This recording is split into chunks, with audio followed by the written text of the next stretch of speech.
revienne, parce que tout est intimement lié, du moins dans cette note, entre la délinquance et l'immigration. Vous n'avez pas parlé des solutions, là, pour le coup, sur la question des obligations de quitter le territoire. Qu'est-ce qu'on doit faire pour que ça soit plus efficace? Encore une fois, je vous embête avec ça, mais donc la note que je viens de publier, elle se concentre. Donc, pour aller vite, il y a 7 motifs d'OQTF possibles.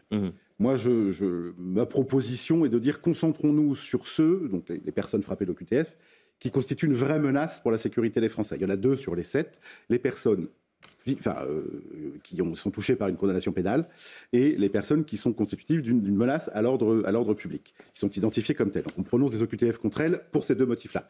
J'ai conscience, et d'ailleurs ça m'a déjà été reproché, ça ne représente que 7% des OQTF. Donc c'est pas le nombre, le sujet.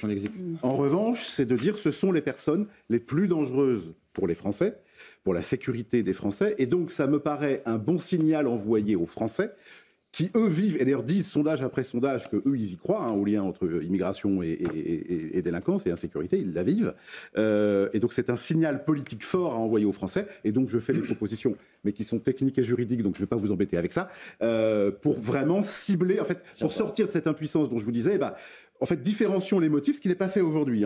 Aujourd'hui, en fait, les services de l'État essaient de traiter tous les types d'OQTF tous en même temps.